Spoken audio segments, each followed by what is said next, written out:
Alright, good morning mga pre. So, ato karon i-discuss kaning atong unsay dagan sa tubig aning atong fish pond. So karon mga pre, so magtagalog na lang kita kay aron tanan makasabot.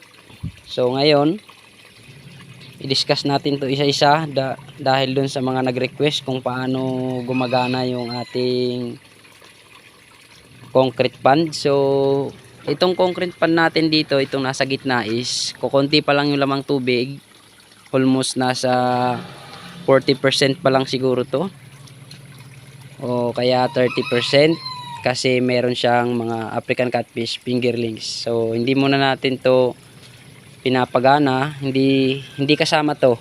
So ito lang muna ang umiikot ngayon. Ito dito paikot diyan papunta dun sa likod, paikot paikot yan. So unahin na muna natin dito kung saan galing yung submersible pump.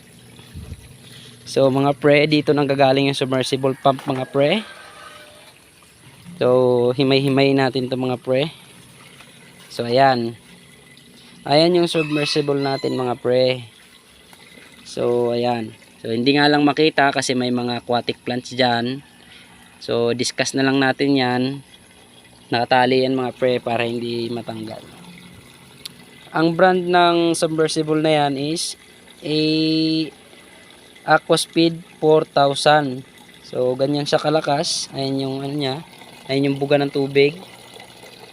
Pagkagaling dito mga pre, pagkagaling dito sa chamber na ito, yan, pagkagaling dito sa likod is pupunta dito yung tubig.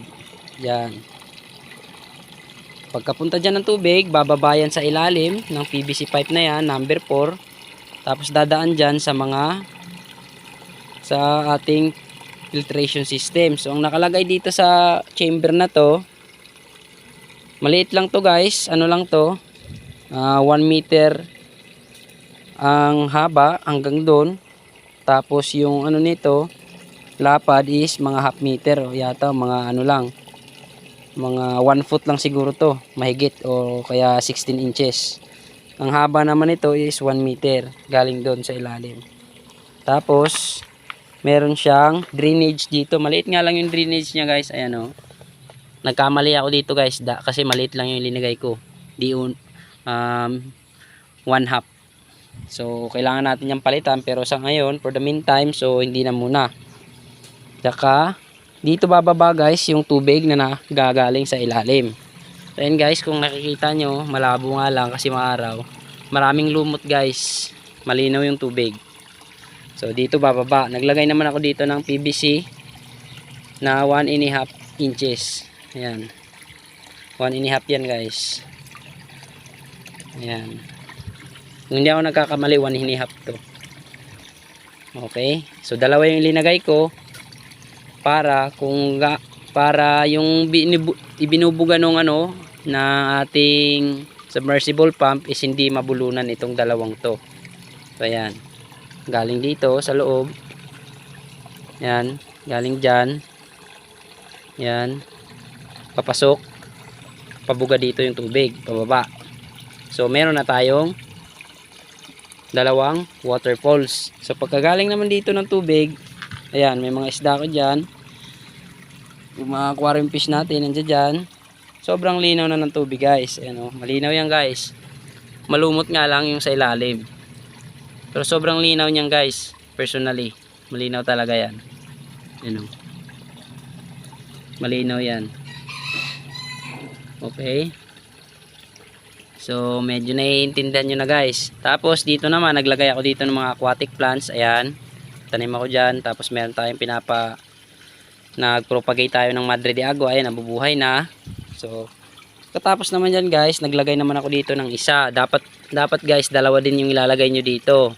So ito naman yung disadvantage dahil isa lang yung linagay ko. Ayan, so ayan o, nakikita nyo, pababa naman dito yung tubig.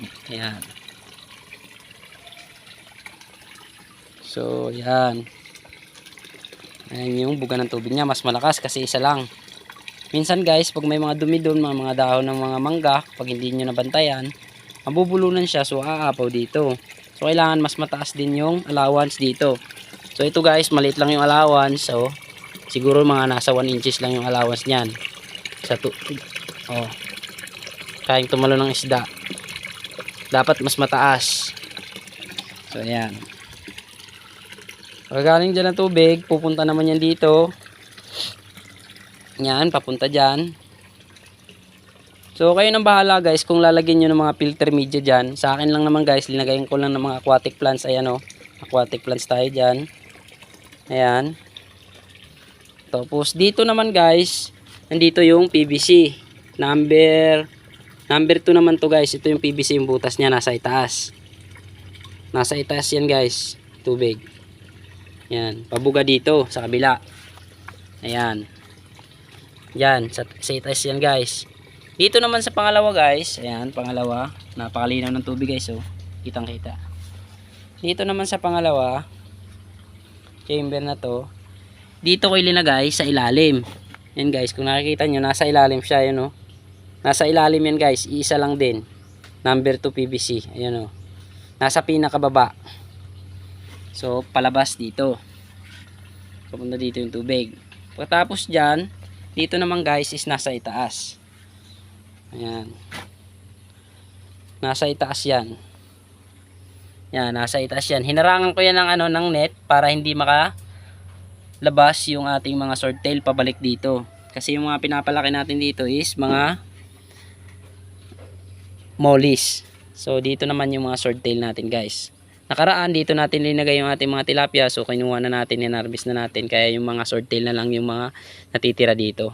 Pero yung mga swordtail na to guys is mga kal na to, so pipilian na lang natin to kung may goods pa dito para gawin nating breeders. So yan, papunta doon sa likod, doon sa ating submersible pump. So ito naman dito sa last na chamber na to, nasa baba naman yung PVC pipe. Diyan sa baba. Yan guys, nasa baba. Nasa baba na yan. Ayan o. Yan. Yan yung butas. Nasa bandang ibaba. Ayan. So may natiiwan pang tilapia, ating huhulihin yan. Nakita ko. Hulihin natin yan mamayang gabi. So ito naman guys, papaliwanag ko naman sa inyo kapag isinama natin tong nasa gitna, itong ating main na main chamber natin, itong malalim at malaki. So guys, kapag napuno to ng tubig, ito, pag napuno ito at doon sa level na yon, hanggang doon yung may maitim na guhit na yon, so lalabas dito yung tubig sa PVC na to, kulay blue. Nandun sa gitna guys, nasa gitna yung natin, nandyan sa gitna, bandang gitna na yan, nandyan yung bottom drain natin, nandyan yung drainage system natin. Tapos pagdating dito, nakabound dyan, hanggang dito, pamunta rito, ayan, nandun naman yung drainage system natin guys, ayan no. Pag pinihit natin yan, bubukas yan, lalabas dyan yung mga dumi ng isda. Makikita nyo yan guys. Tapos, isinirado natin yan. Pag tumaas yung tubig, pag umabot dito sa level na to, ang level na to guys, yung level niya na ito, ay kapantay doon. Yung nandoon. Yung nakikita nyo, yung sample guys. Yun yung level ng tubig natin dati nung tilapia pa yung linalagay natin. So bababa dito guys, tataas dyan, tapos pupunta doon sa ating filtration system. So napakadali lang guys, paikot na yung tubig, paikot. Paikot ng paikot na. Tapos yung submersible pump guys, hindi natin doon ididirekta. So ang gagawin natin, dito natin papatalunin yung tubig dito. Dito natin ilalagay. So dati guys, nakalagay doon. So galing dyan, papunta doon sa filter bucket na yon, pababa rito. Diba guys? So galing doon, paakyat dyan sa filter bucket na yan, pababa dito. So pagkagaling dito, pupunta dito, bababa doon sa filter na yon. So iikot yung tubig, pagkaikot ng tubig, iikot yung tubig doon sa bandang baba, papunta dito, papunta dyan. So babalik dito yung tubig, babalik ulit dyan. So guys, medyo naintindihan nyo na ba guys? Naintindihan nyo na. So, ganun lang yung sistema. Kasi guys, hindi ko naman talaga plinano na magkaroon ng ganito. Yung mga nandito sa baba. So, to be follow lang kasi to guys. Pali, ano na to, additional na kasi to. So, yung pinagawa kasi natin, ito lang. Ito lang. Itong nandito sa baba, yung tinatapakan ko na yan, yung filter na yan, wala talaga sa plano to. Pinadagdag ko lang kasi naisip ko, kailangan ko ng filter. So, ito na lang yung dinesign ko. Kayo, kung gusto nyong gayahin to is nasa sa inyo na. So, dito naman nakalagay yung mga rep tab natin guys. Ayan. Okay. So, dito na muna natin ikakat yung ating video. So, thank you. So, comment na lang kayo guys kung ano yung gusto nyong itapik sa susunod para ma-discuss natin. Ayan.